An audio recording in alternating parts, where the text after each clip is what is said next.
Welcome to the conversation today. We are talking about godly friendships. How do you find them? How do you find the right people? How do you know if your friends are really dragging you away from God? That's what we're talking about today. So enjoy. So today, I got a question I'm ready. on men. What percentage of men do these things? Okay. First thing, Okay. what percentage of men play video games? Oh man, men. How are you categorizing men? That's what I want to know. Over 18 Okay. and male. Okay. Okay. So like how the government says Yeah. you are a man. Yep. Probably like 65%. It's higher. No. So when you say play, do you mean on occasion? Yeah. 75? 77%. Wow. 77%. When's the last time you played a video game? I'm trying to think. Probably 5 months ago, 6 months ago. The last time we played NCAA? Yeah. Whatever. What was that? Like 6 5 months or ago? 6 months Yeah. ago? Yeah. Wow. Yeah, I know. Their poor wives. Yeah. Well, it could be occasional too. It's not like their whole life. You're like, no. Man, a bunch of basement dwellers. No, shit. 77%. All right. Dang. Next is what percentage of men. Oh, let me pull up my list. Okay. This is a little more manly, Okay, good. I think, in your eyes. Okay. What percentage of men watch sports? It's probably going to be lower than what I think. Probably 35%. Way higher. Really? Way higher. 72%. 81%. Wow. 81% of men Let's watch go, sports. boys. That's what I'm talking about. What is the manliest sport to watch in your opinion? Probably hockey. Yeah, They're just fighting. They're They're missing fighting. teeth. They're bleeding all over the place. that's true. That's pretty pretty intense. manly. All right, last but not least. Yep. What percentage of men get manicures? It's probably higher than what I think. So I'm going to 32%. 15%. Okay. Yeah. Have you ever gotten a manicure? Be honest. Is that the toes or is that the hands? It's the hands. Nah, I got the toes did one time. I got the toes did one time Yeah, too. boy, did Anna invite you? Yeah, that lady. I felt so bad for that lady. Me too. I'm not even trying to do a reenactment because it's just not going to be good. Dude, she So, was definitely talking crap about me. She put her mask up a little bit higher. For Looking at me, her she friend. got another mask and she double masked. Give me a minute, buddy. No, she didn't. But I could definitely tell I'll never go back again. It tickles, man. Did you like it? Yeah, man. I did not like it. Yeah, you know, like when you get the dog and you're scratching the dog in the right place, it starts kicking that leg. Yeah, were you kicking your I leg? was kicking that leg a little bit. I was like, I like that. It feels good.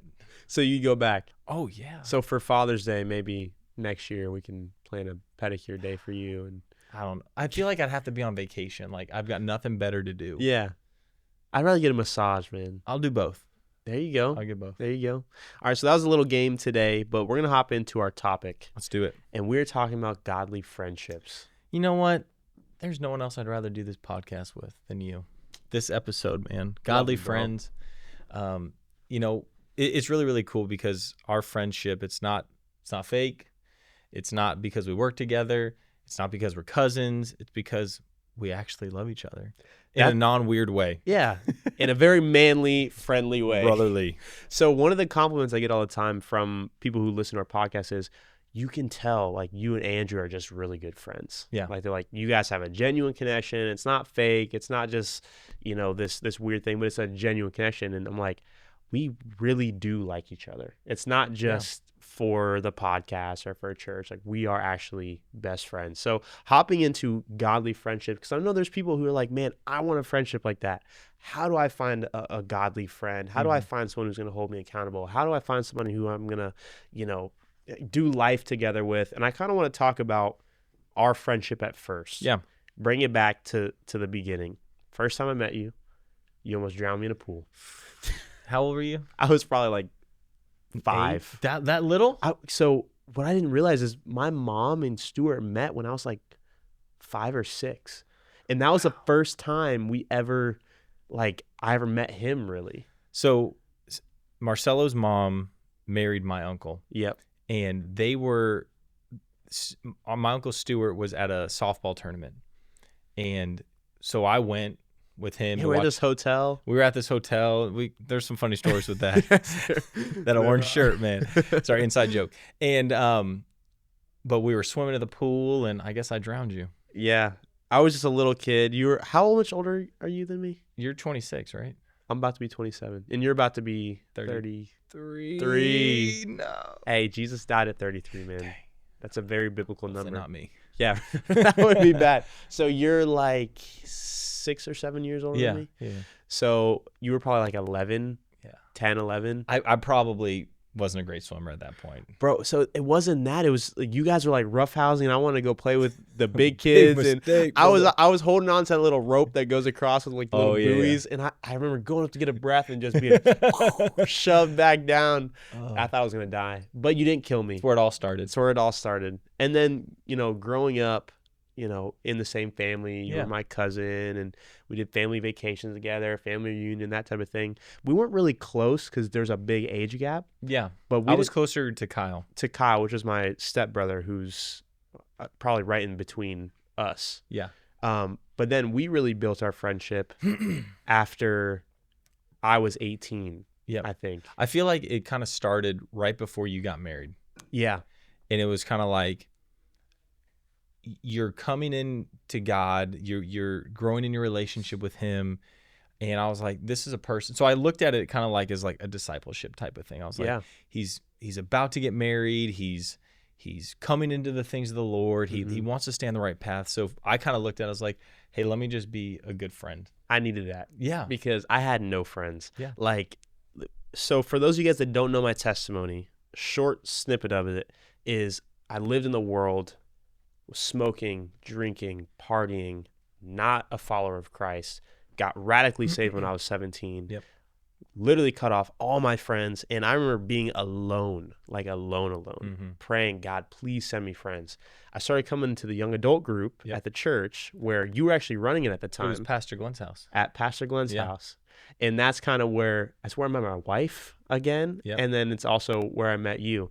And I appreciate you bringing me under your wing, man, and building that friendship. Man. I remember picking you. I was just thinking about it when you were talking. It was, I think, like our first time of us just hanging out is I picked you up when you were living in that like little house behind the house. Oh yeah, I was living in a mother-in-law efficiency. So that was your and Danica's first place. Yep. And I remember pulling up. Because we were gonna play basketball with at the church.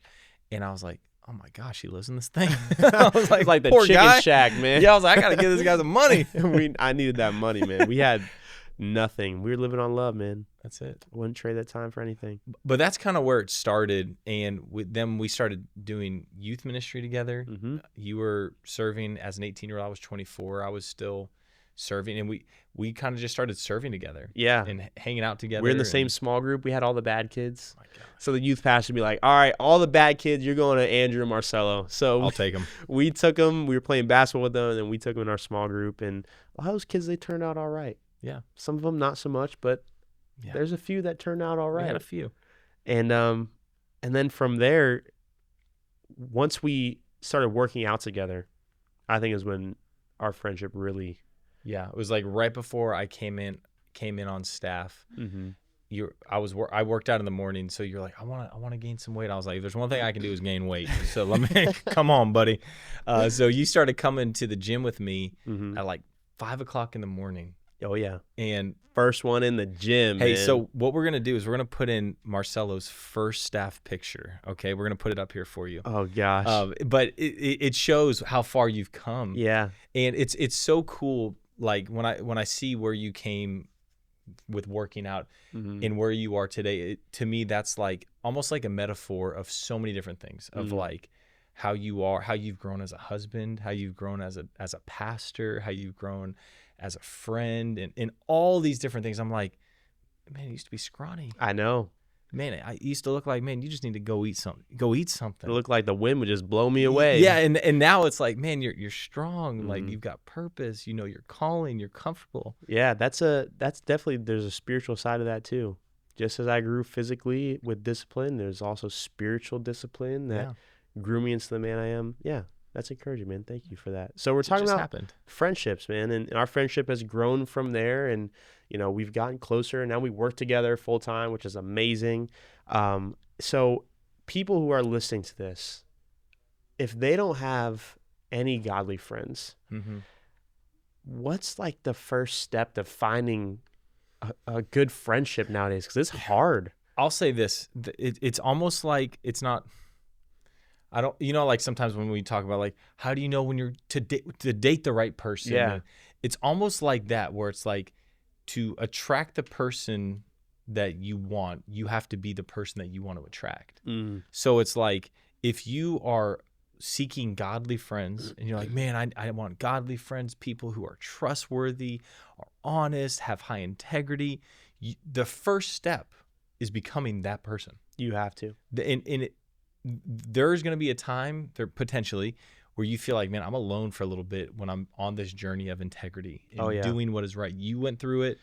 I went through it where I was like, man, I don't have any close friends because I don't want to party anymore. I don't want to drink like that anymore. I don't want to do these different things. But when you become the person that you are trying to attract, you will attract those people. Yeah, that is the first step. Because the same way that you were like, man, I don't want to party anymore, and you lost all your friends, the same way with me. And what that shows me, and for those listening, you might realize this, is a lot of times the people we call our friends are the people who we party with or sin with. And then as soon as you stop doing that, all of a sudden they disappear. Yeah. And that's okay. That's okay. There have been times I've looked at my friendships and I'm like, the only thing we have in common is how we like to sin. Yeah. It's just, this is how we like to do it. And we just found our common ground. Yeah. So I guess really the first step would be getting away from bad friendships. Yeah. So maybe we can just hit really quickly on what are some signs of bad friendships. So in our world today, we call them red flags. So what are some red flags in some of your friendships today that you're like, all right, these aren't good friends? And we're taking from a Christian perspective here. First and foremost is if someone pulls you away from God. Yeah. That is a red flag. To me, friendship as a Christian, we are running the same race. We are pushing each other. We are making each other better, just like iron sharpening iron. Yep. We're making each other stronger, more disciplined. We talk about the things of the Lord. Like even, it's the same thing when you're dating somebody. What are you talking about? It's okay for you to talk to your friends about God. Yeah. Hey, what are you reading in the Bible right now? Yeah. And then if they're like, I'm gonna be honest with you, bro, I haven't been reading. It's like, that's all right. Let's talk about it. What's been holding you back? Yeah. And then you're able to, but God should be a high importance of your conversation. Yeah. The way that the Bible puts it is to not be unequally yoked. Yeah. And I like how you said, running in the same direction, because that's kind of what it's like when you're equally yoked with somebody. A yoke is something you put on oxen to plow a field. It's like a wooden bar that goes across both their backs. And if you have a really strong one, you got a really weak one, that thing's not going to go straight. It's going to be going all over the place, right? So what does the Bible say? To be equally yoked, to be spiritually on the same level. Now, not exactly, but at least to share the common faith of being a Christian, going to church, serving God, putting him first, because if not, then the friendship's not going to last. Yeah. I mean, there are so many different examples in the Bible about friendship. And what it does is the Bible portrays what true friendship looks like. One of the first friendships you think about is David and Jonathan. And I've had a few people come to me. It was like, you, Marcelo, like Jonathan and David. I'm like, hey, which one am I? Yeah, hold on. I don't want to be the one that dies.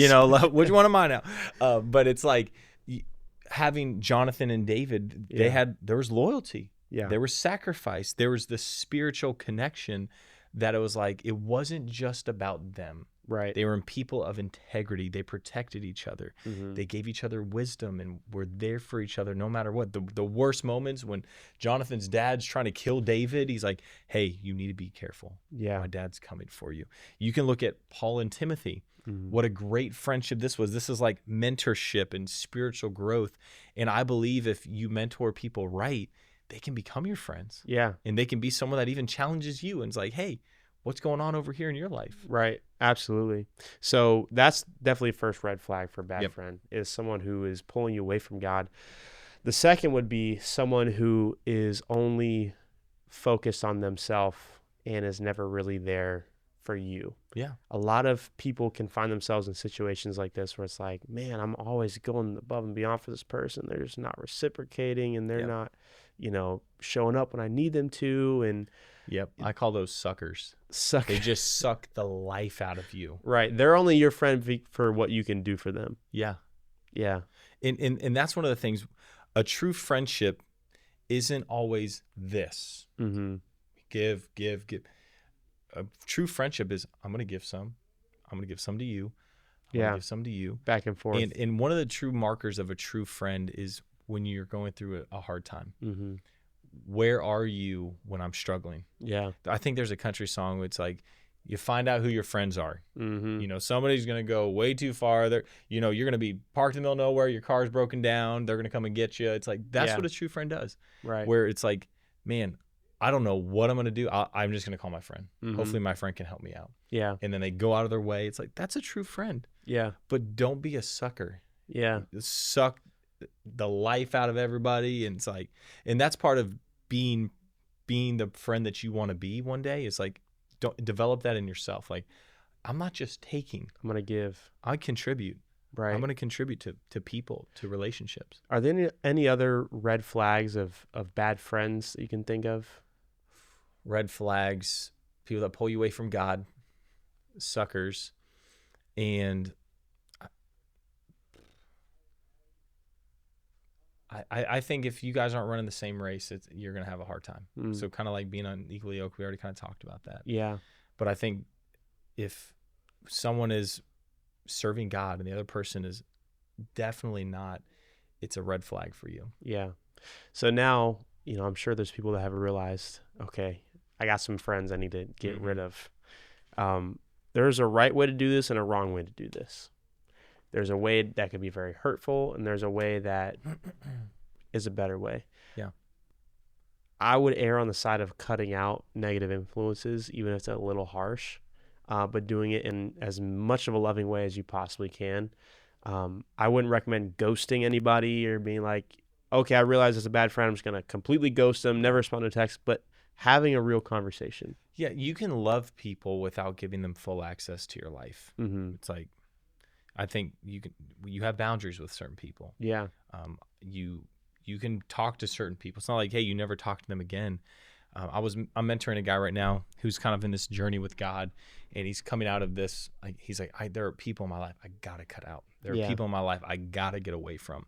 And I'm like, just have an honest conversation with them. Be like, hey, I am a follower of Jesus. My life is not just about my next party or the next girl I'm making out with or what. It's like, my life is about Jesus now. Right.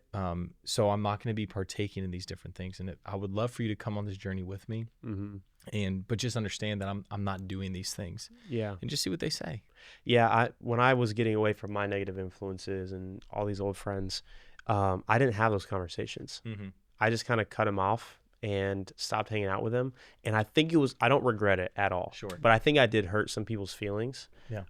But I'm glad I did it. But if I were to do it over, I would have those one-on-one conversations.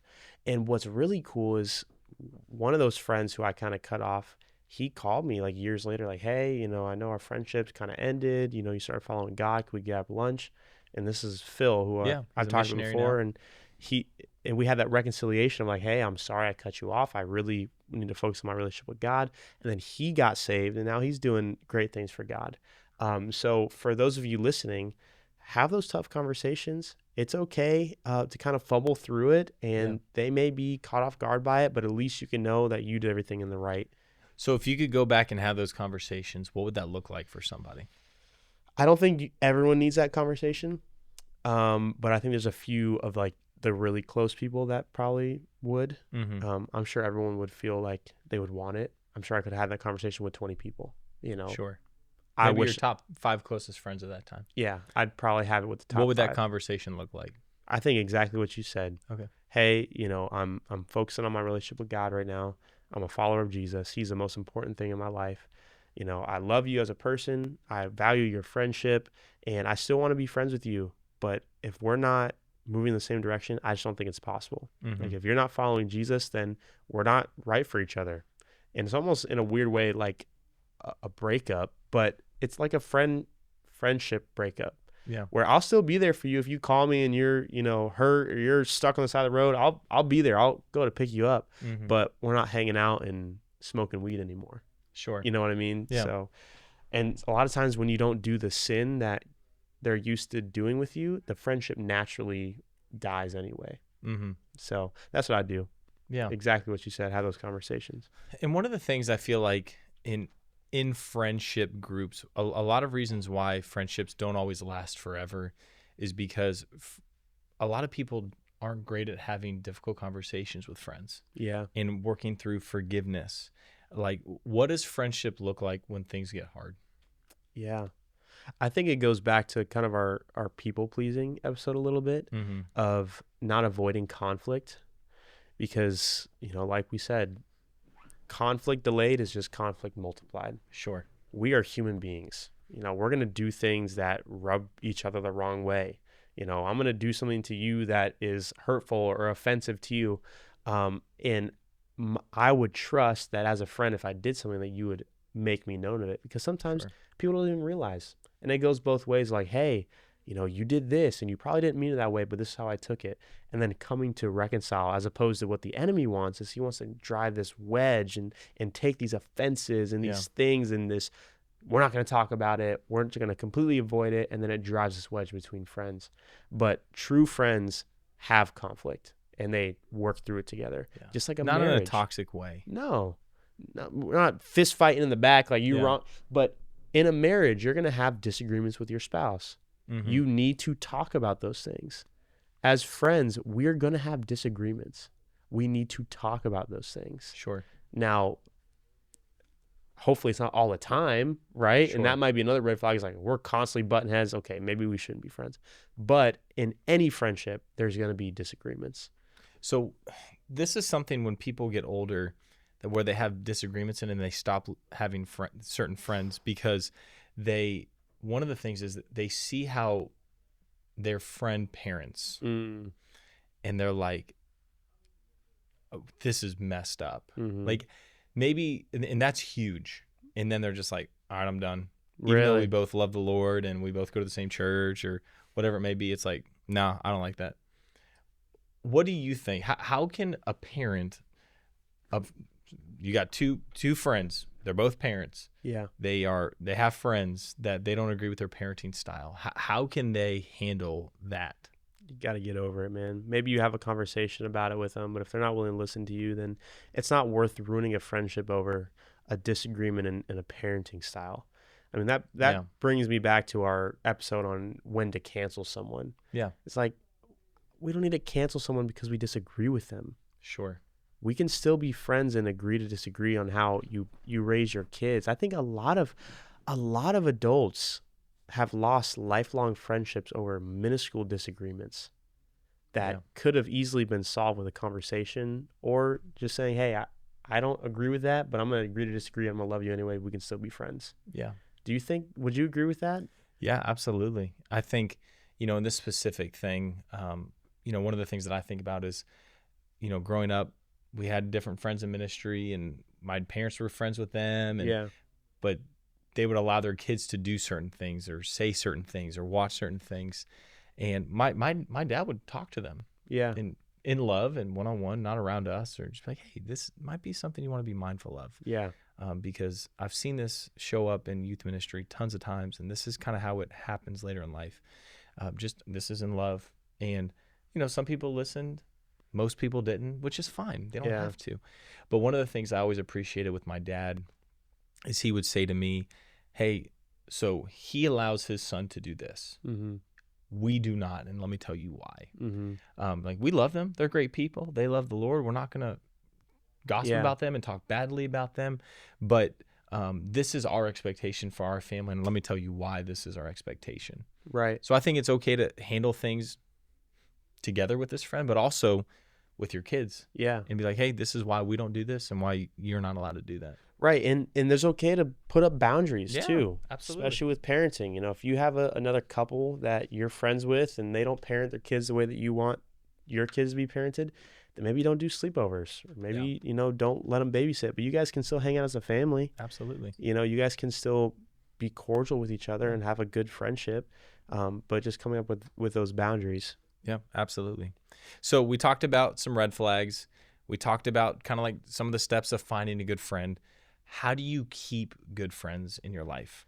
You got to show up and you got to be intentional. Yeah. Intentionality is just a huge thing for any relationship.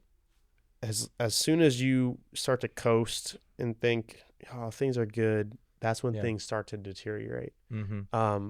You know, I look at our friendship, and one of the things that I enjoyed was hanging out with you. Mm-hmm. And it got to a point where I had a young kid and I stopped working out. You know, we stopped working out every day together. And for us, I feel like that took a hit to our friendship just because there was no intentional time where we're just hanging out and talking. Mm-hmm. And then what happened as soon as I started coming back, it's like, boom, we were more intentional. We were able to have conversations.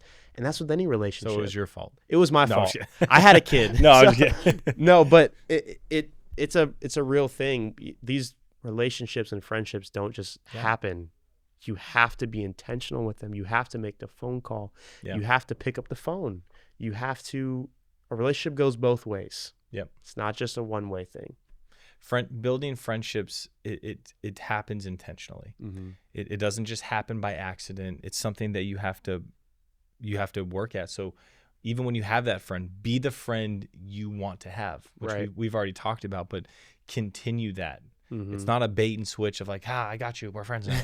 You're not going anywhere. It's like, you're not leaving. No. It's like, keep being that true friend. Keep showing up. Keep being there for them and everything that they do. Like, you know, I'm in this phase right now where all my friends are having babies. Mm-hmm. And I'm like, I feel like I'm past it almost. So I'm like, suckers. But like, I see it with my friends where it's, they don't text me anymore. They're not reaching out like they used to. And I'm like, so it's kind of like sad. Yeah. But when I think about them, I'm like, I'm just going to text them. Yeah. Because I know that the stage that they're in, it's like, they are in the weeds, man. They're going through it. I mean, they're going through it, boy. Yeah. And it's I know what it's like because I went through the same thing. So I'm like, I'm not going to hold that against them. Right. I'm not going to be upset at them. I'm going to text them. Just be like, hey, praying for you today. Give them a quick call. And even if there's certain times where my effort isn't being met with their effort, I'm going to give them grace. Right. It's like, let's be honest. People are going through things. I am not the most important person in the world. Right. You know, you are going through things. I'm not going to expect that the moment I text you, you're going to text me back. Right. It's okay. Right. But, you know, I'm going to have grace. Right. Because that's what God would do as well. And there are times where that goes both ways. It's like you're going to have to choose grace for your friend at some point, and they're going to have to choose grace for you because we're all human beings. Yeah. And none of us are perfect. And if you want good relationships, you're going to have to learn how to forgive a lot. Absolutely. I mean, there have been things before that you've had to forgive me of, and I've had to forgive you of. And where did it start was just like apologetic of like, I am sorry. I did not mean to make you feel that way. That was not I didn't even think about that. Yeah. I am so stupid. Why did I do that? I'm so sorry. And I'm just like, just give me grace, man. I'm sorry. And you gave it to me and I gave it to you. So it's like, that's what true friendship is. It's not going to be perfect. Right. I mean, we're going to go through things. Of course. There's no perfect friendship. There's no perfect marriage. Right. But those trials, those difficult times in your relationships is actually what's going to make you stronger. Yeah. And make you better. And it's going to add meaning to your life. Yeah. And purpose to your life. We all want godly friendships. Godly friendships take work. Yep. They don't just happen. You have to be intentional. Oh, it should just be easy. No, it shouldn't. If you want a good relationship with your spouse, you need to be intentional. If you want a good friendship, you need to be intentional. If you want a good relationship with your kids, you need to be intentional. You need to have tough conversations. Yeah. This is a theme. Nothing in life just comes easy and quick that's worth it, except for the grace of God. Jesus did everything for us. But most things in life, you have to put in some type of effort. And if you didn't have to, then it wouldn't be as meaningful. Absolutely. You know, I value our friendship because I know what it takes to have a good friend. Mm-hmm. And I don't need, 10 friends like Andrew. Yeah. I'm good with one. That's all you need. And you really don't. One's that's enough. Another thing. People think, I need all these friends. You don't need all these friends. Yeah. Friendships are hard enough as it is. To keep track of 5, 6, 7 close friends, that's a lot of work. Yeah. It's a lot of work. So how many close friends would you say you have? Close friends. Like close. Including Danica In Coast. and Coast. So I would say including my wife and you. That's 2 right there. Maybe 2 others. Maybe I would say my mom is one of my closest friends too. So And it's like Greg too. They're a package deal. They're a package deal. I'm trying to think. Maybe one other friend. Yeah. That's not my family or you. Yeah. Yeah, and I feel good about that. Yeah. I'm not longing for any more friends. Sure. You know what I mean? And I think that's the thing, when you're coming out of high school and you're younger, you have so many friends, Yeah. right? You know so many people, and then the real life hits and people scatter and people go to college and people start working, they start having babies. It's like, where did everybody go? Yeah. But I'm a big believer, if you can count on one hand like 5 really close friends and good people, you're doing better than most. Oh yeah.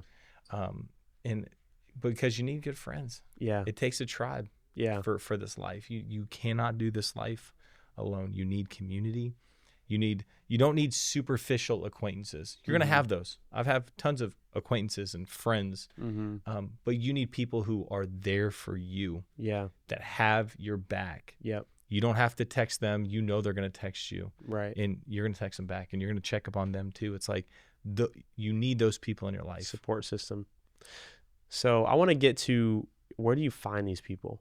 And I think the number one thing, and this is what Pastor Glenn always tells people too, you want to find good, godly friends, start serving in church. Yeah. That's where you meet good people. It's where our relationship really started That's growing. where we really met. We were in hell in that middle school small group with all the bad kids. And we bonded. It was called trauma bonding. Dude, is what that's called. We're going to make it. We'll be all right. Do you remember when all those bad kids were like talking so loud during service? You remember what happened? I'm trying. I know the beginning of the story. So they're all talking really, really loud, and the whole message. I stand up in the middle of service and I just chew everybody out. And I do remember. Was I preaching? No. Who was Rich preaching? Isaacson. Oh, okay. He was an intern preaching at the time. And I just stood up and I just chewed everybody out. Nobody talked the rest of the night. That was awesome. We need that. Top 10 moment of Can my you life. do that this Wednesday night too? I've had moments like that. No, I know you have. But I'll do it again if you need me to. Hey, Sorry. it's good. So serving together. Yeah, look at, our youth ministry. Man, there are people who have been serving in youth ministry for years, and all their friends are other leaders who also serve. That's in any area. You look at like even the cafe team on Sunday morning, gosh. They're best friends. It's like the greatest show over there. They're like family. They're doing life together. Yeah. And it's all because they're serving God, serving God's people together. And if you're not serving somewhere, start serving in church. That's where you're going to meet like-minded people who have the same intentions as you, who are on the same track as you, and relationships that will last a lifetime. Yeah. There's a lot of times my leaders here on Wednesday, they stay longer than the kids. They're just hanging out, chatting, having a good time. Like, go home, guys. Dude, just go home. But I remember being like young like way. that, and that's where you found purpose. Yeah. So I think serving, joining a small group. One of the things we say in our church when it comes to groups is we say, find your people. Yeah. We don't say just join a group. You might have to find a different group. Yeah. And that's okay. Find your people, because once you find your people and the people that you are choosing to do life with, man, your life changes. Absolutely. Substantially. I mean, our small group it's incredible. Yeah. We're there for each other. Everyone's having babies. We're making each other food. I mean, it's like a child care at my house. Bro, we've got like different age groups. There's like 10 kids there every time. And it sounds like my walls are coming down in my house sometimes. I'm like, what is happening? Man, you need to win the lottery so you can add an expansion on your house. We can have a kids room, man. In Jesus' name. God can do it. Yeah, so serving, finding a small group. Yep. What else? Are there any other things we're missing here? You need to pray. Yeah. I mean, you need to fast for some good friends. You need to pray for some good friends. Like, you need to seek God, because I've seen what the wrong friends can do. Mm-hmm. And when you have the right friends, I can see what having the right friends can do. Yeah. You are going to become whoever your 5 closest friends are. Absolutely.